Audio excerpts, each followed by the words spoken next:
Story with Binaca. सुनिए कहानी Binaca की जुबानी। तो लीजिए, हाजिर है सुभद्रा कुमारी चौहान की कहानी गौरी। शाम को गौधुली की बेला कुली के सिर पर सामान रखवाए जब राधा कृष्ण बाबू अपने घर पर आए, तब उनके भारी भारी पैरों की चाल और चेहरे के भाव से ही कुंती ने जान लिया कि वहां भी काम नहीं बना। कुली के सिर पर से बिस्तर उतरवाकर बाबू राधा कृष्ण ने उसे कुछ पैसे दिए।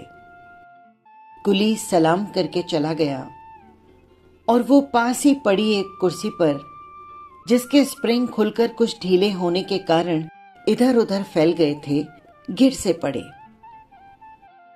उनके इस प्रकार बैठने से ही कुछ स्प्रिंग आपस में टकराए, जिससे एक प्रकार की झंझन की आवाज हुई। पास ही बैठे कुत्ते ने कान उठाकर इधर उधर देखा, फिर भौं भौं करके भौंक उठा। इसी समय उनकी पत्नी कुंती ने कमरे में प्रवेश किया। काम की सफलता या असफलता के बारे में कुछ न पूछकर कुंती ने नम्र स्वर में कहा, चलो हाथ मुंह धो लो, चाय तैयार है। चाय? राधा कृष्ण चौंक पड़े। चाय के लिए तो मैंने नहीं कहा था तुम्हें। नहीं कहा था तो क्या हुआ, पी लो, कुंती ने आग्रह पूर्वक कहा। अच्छा चलो, कहकर राधा कृष्ण कुंती के पीछे पीछे चले गए। गौरी अपराधिनी की भांति माता पिता की दृष्टि से बचती हुई पिता के लिए चाय तैयार कर रही थी। उसे ऐसा लग रहा था कि पिता की सारी कठिनाइयों की जड़ वही है। न वो होती, न पिता को उसके विवाह की चिंता में इस प्रकार स्थान स्थान घूमना पड़ता। वो मुंह खोलकर किस प्रकार कह दे कि उसके विवाह के लिए इतनी अधिक परेशानी उठाने की आवश्यकता नहीं है। माता पिता चाहे जिसके साथ उसकी शादी कर दे, वो सुखी ही रहेगी, न करे तो भी वो सुखी रहेगी। जब विवाह के लिए उसे जरा भी चिंता नहीं, तो माता पिता इतने परेशान क्यों रहते हैं? गौरी यही नहीं समझ पाती थी। कभी कभी वो सोचती, क्या मैं माता पिता को इतनी भारी हो गई हूं? रात दिन सिवा विवाह के उन्हें कुछ और नहीं सूझता। तब आत्मग्लानि और क्षोभ से गौरी का रोम रोम व्यथित हो उठता। उसे ऐसा लगता कि धरती फटे और वो समा जाए, किंतु ऐसा कभी नहीं हुआ। गौरी, जो पूनों के चांद की तरह बढ़ना भर जानती थी, घटने का जिसके पास कोई साधन न था, बाबू राधा कृष्ण के लिए चिंता की सामग्री बन गई थी। गौरी उनकी एकमात्र संतान थी। उसका विवाह वे योग्य वर के साथ करना चाहते थे और यही उनकी सबसे बड़ी कठिनाई थी। योग्य पात्र का मूल्य चुकाने लायक उनके पास यथेष्ट संपत्ति न थी। यही कारण था कि गौरी का ये 19वां वर्ष चल रहा था। फिर भी वे कन्या के हाथ पीले न कर सके थे। गौरी ही उनकी अकेली संतान थी। छुटपन से ही उसका बड़ा लाड प्यार हुआ था। प्रायः उसके उचित अनुचित सारे हठ पूरे हुआ करते थे। इसी कारण गौरी का स्वभाव निर्भीक, दृढ़ निश्चयी और हठीला था। वो एक बार जिस बात को सोच समझकर कह दे, फिर उस बात से कोई उसे नहीं हटा सकता था। पिता की परेशानियों को देखते हुए अनेक बार उसके जी में आया कि पिता से साफ साफ पूछ बैठे, आखिर वे उसके विवाह के लिए इतने चिंतित क्यों हैं?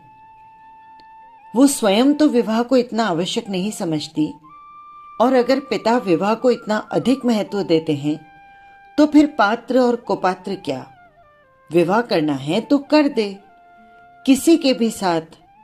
वो हर हाल में सुखी और संतुष्ट रहेगी। उनकी ये परेशानी, उनकी ये चिंता अब उससे नहीं सही जाती, किंतु संकोच और लज्जा उसकी जुबान पर ताला डाल देते थे। 1000 बार निश्चय करके भी वो पिता से ये बात न कह सकी।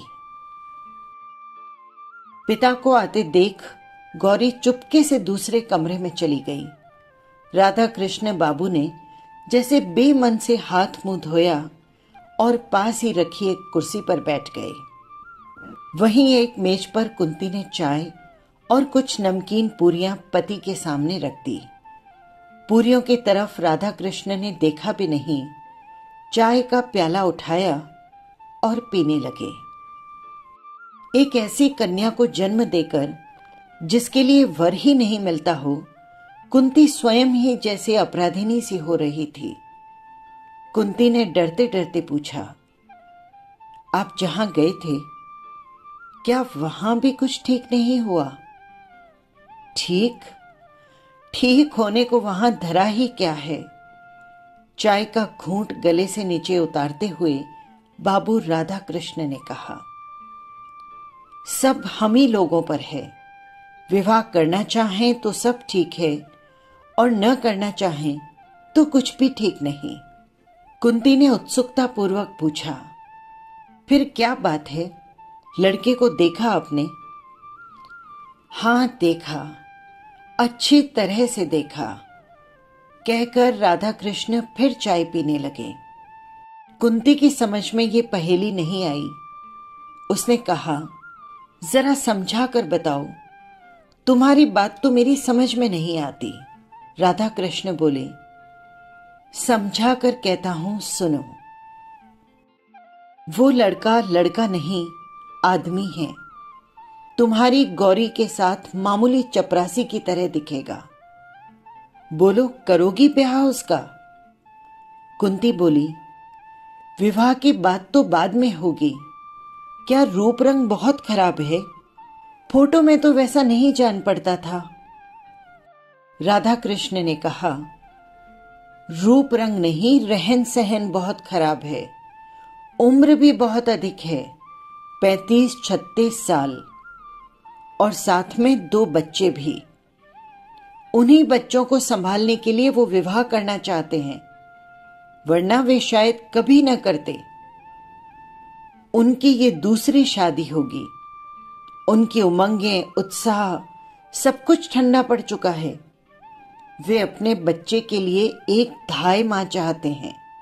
मेरी लड़की की तो दूसरी शादी नहीं है।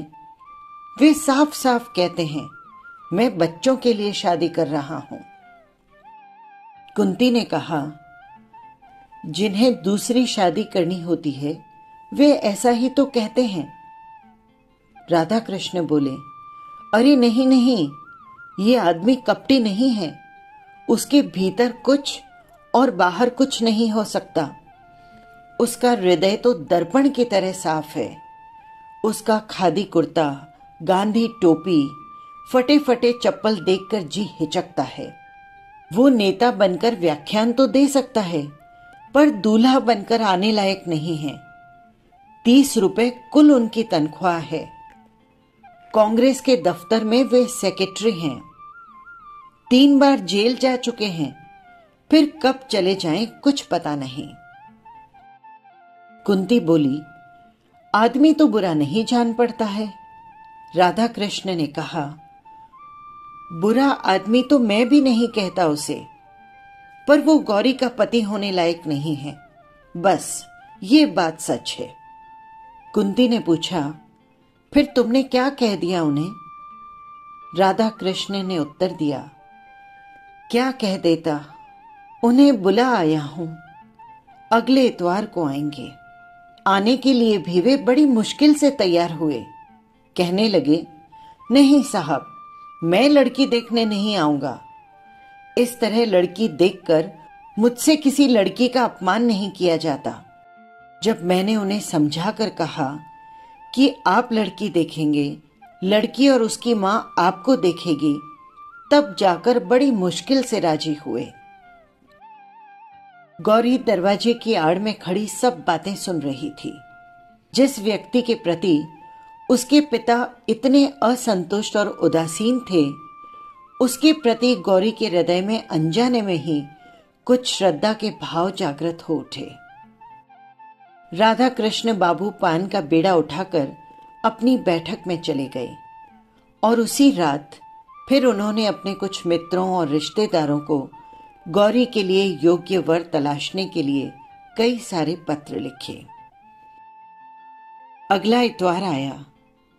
आज ही बाबू सीताराम जी गौरी को देखने या अपने आप को दिखलाने आएंगे। राधा कृष्ण जी ने ये पहले ही कह दिया था कि किसी बाहर वाले को मालूम न पड़े कि कोई गौरी को देखने आया है, अतः ये बात कुछ गुप्त रखी गई। घर के भीतर आंगन में ही उनके बैठने का प्रबंध किया गया। 3-4 कुर्सियों के बीच एक मेज है जिस पर एक साफ धुला हुआ खादी का कपड़ा बिछा दिया गया और एक ग्लास में आंगन के ही गुलाब के कुछ फूल तोड़कर गुलदस्ते का स्वरूप दे दिया गया। बहुत ही साधारण सा आयोजन था। सीताराम जी सरीखे व्यक्ति के लिए किसी विशेष आडंबर की आवश्यकता भी तो नहीं थी। यथा समय बाबू सीताराम जी अपने दोनों बच्चों के साथ आए। बच्चे भी वही खादी के कुर्ते और हाफ पैंट पहने हुए थे। न जूता, न मोजा, न किसी प्रकार का ठाट बाट, पर दोनों बड़े प्रसन्न, हंसमुख। आकर घर में वे इस प्रकार खेलने लगे जैसे इस घर से चिरपरिचित हों। कुंती एक तरफ बैठी थी। बच्चों के कोलाहल से परिपूर्ण घर उसे क्षण भर के लिए नंदन कानन सा जान पड़ा। उसने मन ही मन सोचा, कितने अच्छे बच्चे हैं। यदि बिना किसी प्रकार का संबंध हुए भी सीताराम इन बच्चों को संभालने का भार उसे सौंप दें तो वो खुशी खुशी ले लेगी। वो इन बच्चों के साथ खेल में इतनी तन्मय हो गई कि क्षण भर के लिए भूल बैठी कि सीताराम भी बैठे हैं और उनसे भी कुछ बातचीत करनी है। इसी समय अचानक छोटे बच्चे को जैसे कुछ याद आ गया हो। दौड़कर पिता के पास गया। उनके पैरों के बीच में खड़ा होकर बोला, बापू, तुम तो कहते थे ना कि माँ को दिखाने ले चलते हैं। माँ कहाँ है, बताओ ना। बाबू ने किंचित हंसकर कहा, ये माँ जी बैठी है ना, इनको कहो, यही तुम्हें दिखाएंगी। बालक ने मचल कर कहा, तुम दिखाओ ना। और इसी समय एक बड़ी सी सफेद बिल्ली आंगन से होती हुई भीतर को भाग गई। बच्चे बिल्ली के पीछे सब कुछ भूलकर दौड़ते हुए अंदर पहुंच गए। गौरी पिछले दरवाजे पर चुपचाप खड़ी थी। वो न जाने किस ख्याल में थी।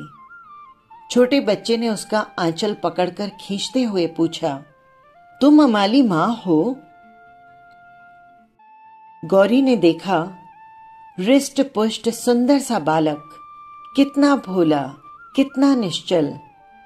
उसने बालक को गोद में उठाकर कहा, हां। बच्चे ने फिर उसी स्वर में पूछा, हमारे घर चलोगी ना? बाबू तो तुम्हें लेने आए हैं और हम भी आए हैं। अब तो गौरी उसकी बातों का उत्तर न दे सकी। पूछा, मिठाई खाओगे बेटा? कुछ क्षण बाद कुंती ने अंदर देखा। छोटा बच्चा गौरी की गोद में और बड़ा उसी के पास बैठा मिठाई खा रहा था। निश्वास के साथ कुंती बाहर चली गई और थोड़ी देर के बाद ज्यों ही गौरी ने ऊपर आंख उठाई, उसने माता पिता दोनों को सामने खड़ा पाया। पिता ने स्नेह से पुत्री से कहा, बेटा जरा चलो। चलती हो ना? गौरी ने कोई उत्तर नहीं दिया। उसने बच्चों का हाथ मुंह धुलाया, उन्हें पानी पिलाया, फिर मां के पीछे पीछे बाहर चली गई। बच्चे अब भी उसी को घेरे हुए थे। वे उसे छोड़ना ही नहीं चाह रहे थे। बड़ी मुश्किल से सीताराम जी उन्हें बुलाकर कुछ देर तक अपने पास बिठा सके, किंतु जरा सा मौका पाते ही वे फिर जाकर गौरी के आसपास बैठ गए। पिता के विरुद्ध उन्हें कुछ नालिशें भी दायर करनी थी, जो पिता के पास बैठकर नहीं कर सकते थे। छोटे ने कहा, बाबू हमें कभी खिलौने नहीं देते। बड़े ने कहा, मिठाई भी तो कभी नहीं खिलाते। छोटा बोला, और हमें छोड़कर दफ्तर चले जाते हैं, पूरा दिन नहीं आते। बापू अच्छे नहीं हैं। बड़ा बोला, तुम चलो ना मां, नहीं तो हम भी यहीं ले जाएंगे। बच्चों की बातों से सभी को हंसी आ रही थी। कुंती ने बच्चों से कहा, तो तुम दोनों भाई यहीं रह जाओ, बापू को जाने दो, ठीक है ना? काफी देर हो गई।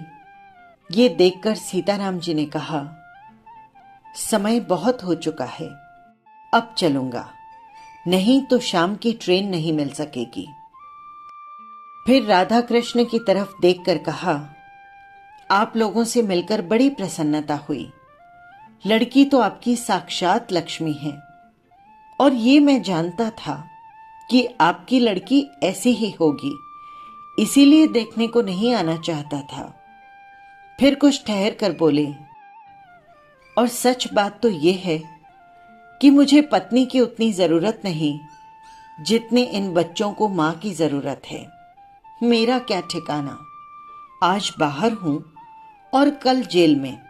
मेरे बाद इनकी देखरेख करने वाला कोई नहीं रहता। यही सोच समझकर विवाह करने के लिए तैयार हो सका हूं, अन्यथा इस उम्र में विवाह, कहकर वे स्वयं हंस पड़े। राधा कृष्ण ने मन ही मन सोचा, तो मेरी लड़की इन बच्चों की धाय बनकर रहेगी।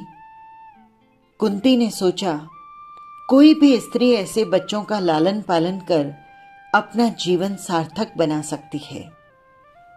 और गौरी ने मन ही मन इस महापुरुष के चरणों में प्रणाम किया और बच्चों की ओर ममता भरी दृष्टि से देखा, जैसे ये दृष्टि कह रही थी कि किसी विलासी युवक की पत्नी बनने से अधिक मैं इन भोले भाले बच्चों की मां बनना पसंद करूंगी। सीताराम जी को जाने के लिए प्रस्तुत देख बच्चे फिर गौरी से लिपट गए। झूठ ही सही, यदि राधा कृष्ण एक बार भी कहते कि बच्चों को छोड़ जाओ, तो सीताराम बच्चों को छोड़कर निश्चिंत होकर चले जाते। परंतु इस ओर से जब ऐसी कोई बात न हुई, तो बच्चों को सिनेमा, सर्कस और मिठाई का प्रलोभन देकर बड़ी कठिनाई के साथ गौरी से अलग करके वे उन्हें ले जा सके। जाते समय सीताराम जी को पक्का विश्वास था कि विवाह होगा, केवल तारीख निश्चित करने भर की देर है। सीताराम जी उस पत्र की प्रतीक्षा में थे जिसमें विवाह की निश्चित तारीख लिखकर आने वाली थी।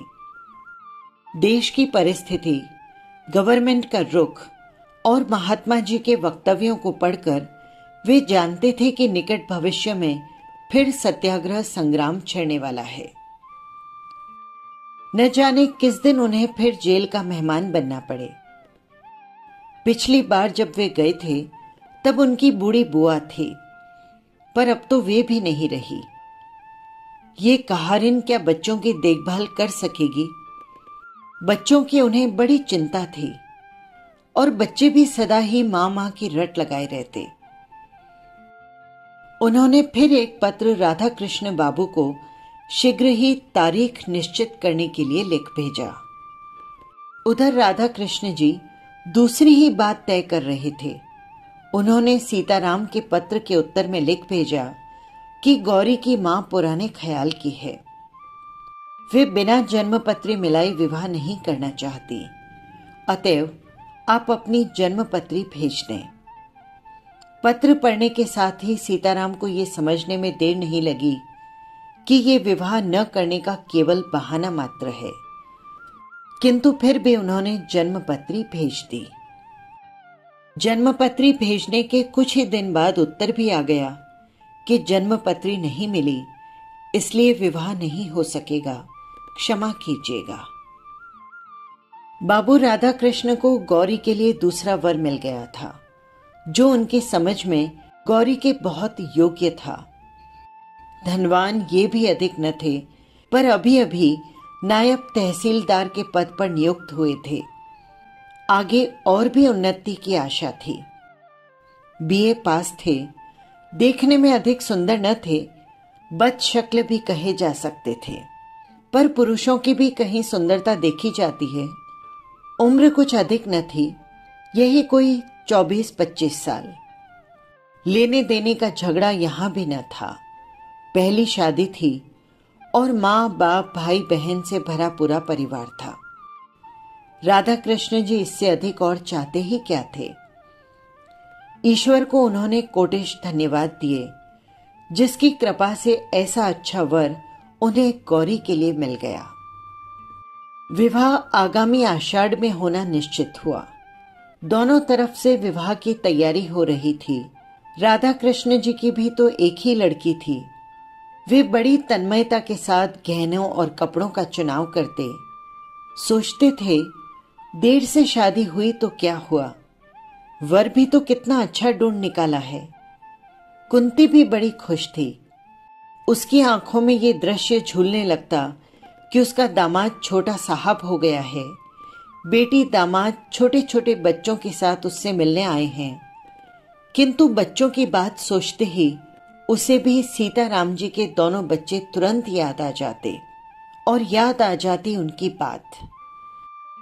बच्चों की देखरेख करने वाला कोई नहीं है। फिर वो सोचती, दुनिया में तो और भी कई लड़कियां हैं, कर ले शादी, क्या मेरी गौरी ही है। इस प्रकार पति पत्नी दोनों ही बड़े प्रसन्न थे। पर गौरी से कौन पूछता कि उसके हृदय में कैसी हलचल मची रहती है। रह रहकर उसे उन बच्चों का भोला भाला मुंह और मीठी मीठी बातें याद आ जाती। साथ ही साथ याद आ जाते विनयी, नम्र और सादगी की प्रतिमा सीताराम जी। उनकी याद आते ही श्रद्धा से गौरी का माथा अपने आप ही झुक जाता। देशभक्त त्यागी वीरों के लिए उसके हृदय में बड़ा सम्मान था। सीताराम जी ने भी तो देश के लिए अपने जीवन का उत्सर्ग कर दिया है। नहीं तो बीए पास करने के बाद क्या प्रयत्न करने पर उन्हें नायब तहसीलदार की नौकरी न मिल जाती? मिलती क्यों नहीं, पर सीताराम जी सरकार की गुलामी पसंद करते तब ना। और दूसरी तरफ थे उनके होने वाले वर, नायब तहसीलदार साहब, जिन्हें अपने ऐशो आराम के लिए ब्रिटिश गवर्नमेंट के जरा से इशारे मात्र से ही निरीह देशवासियों के गले पर छुरी फेरने में जरा भी संकोच या हिचक नहीं होती, जिनके सामने कुछ चांदी के टुकड़े दिए जाते हैं और ये दुम हिलाते हुए निंद से निंद कर्म करने में किंचित भी लज्जित नहीं होते। घृणा से गौरी का जी भर जाता, किंतु उसके इन मनोभावों को जानने वाला यहां कोई भी न था। वो रात दिन एक प्रकार की अव्यक्त पीड़ा से विकल रहती। बहुत चाहती थी कि उसकी मां उससे कह दे कि वो नायब तहसीलदार से शादी नहीं करेगी, किंतु लज्जा उसे कुछ कहने नहीं देती। ज्यों-ज्यों विवाह की तिथि नजदीक आती, गौरी की चिंता बढ़ती ही जाती। विवाह के निश्चित तारीख से 15 दिन पहले एकाएक तार आया कि नायब तहसीलदार के पिता का देहांत हो गया। इस मृत्यु के कारण विवाह साल भर को टल गया। गौरी के माता पिता बड़े दुखी हुए, किंतु गौरी के सिर पर से जैसे चिंता का पहाड़ हट गया। इस बीच सत्याग्रह आंदोलन की लहर सारे शहर में बड़ी तीव्र गति से फैल गई। शहर शहर में गिरफ्तारियों का तांता लग गया। रोज ही न जाने कितने गिरफ्तार होते, कितनों को सजा होती, कहीं लाठीचार्ज तो कहीं धारा 144। सरकार की दमन की चक्की बड़े भयंकर रूप से चल रही थी। गौरी को चिंता थी उन बच्चों की।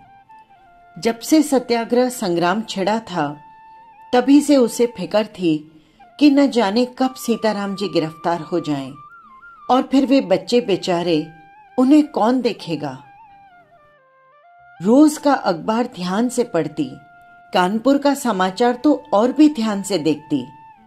इसी प्रकार उसने एक दिन पढ़ा कि राजद्रोह के अपराध में सीताराम जी गिरफ्तार हो गए हैं और उन्हें 1 साल का सपरिश्रम कारावास हुआ है। इस समाचार को पढ़कर गौरी कुछ क्षण के लिए स्तब्ध सी खड़ी रही, फिर कुछ सोचती हुई टहलने लगी। कुछ ही देर बाद उसने अपना कर्तव्य निश्चित कर लिया।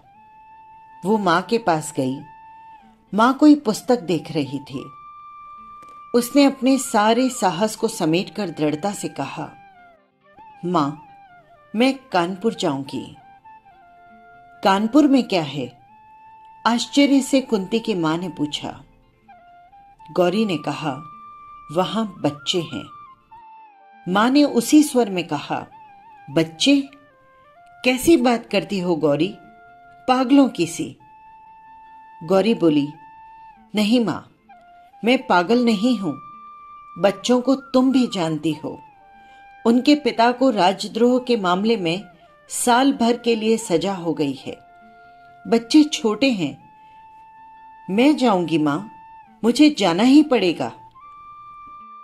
गौरी के स्वभाव से कुंती की मां भली भांति परिचित थी। वो जानती थी कि गौरी जिस बात की हट पकड़ती है कभी छोड़ती नहीं, अतः सहसा वो गौरी का विरोध न कर सकी। बोली, तेरे बाबूजी तो बाहर गए हैं, उन्हें तो आ जाने दे। गौरी ने दृढ़ता से कहा, मां, बाबूजी के आने तक मैं नहीं ठहर सकूंगी। मुझे जाने दो। रास्ते में मुझे कुछ कष्ट न होगा। अब मैं काफी बड़ी हो गई हूं। उसी दिन शाम को एक नौकर के साथ गौरी कानपुर चली गई। अपनी सजा पूरी करके सीताराम घर लौटे। इस साल भर के भीतर उन्होंने बच्चों को एक बार भी न देखा था। उन्हें कायदे के अनुसार हर महीने उनका कुशल समाचार मिल जाता था, पर बच्चों की चिंता उन्हें लगातार बनी ही रहती थी। जिस कहारिन के भरोसे वे बच्चों को छोड़कर गए थे, उसके भी 3-4 बच्चे थे। वो बच्चों को कैसे रखेगी सो सीताराम जानते थे, पर विवशता थी, करते भी क्या। सवेरे सवेरे 6 बजे ही जेल से मुक्त कर दिए गए। एक तांगे पर बैठकर वे घर की ओर चले। जेब में कुछ पैसे थे। एक जगह गरम गरम जलेबियां बन रही थी। बच्चों के लिए थोड़ी सी खरीद ली। घर के दरवाजे पर पहुंचे। दरवाजा खुला था। घर के अंदर पैर रखने में हृदय धड़कता था। न जाने बच्चे किस हालात में हों। वे चोरों की तरह चुपचाप घर में घुसे, परंतु ये क्या, आंगन में पहुंचते ही वे ठगे से खड़े रह गए। फिर जरा आगे बढ़कर उन्होंने कहा, आप? गौरी ने झुककर उनकी पदधूलि को अपने माथे से लगा लिया। बस यही थी कहानी। फिर मिलेंगे किसी नई कहानी के साथ। नमस्कार।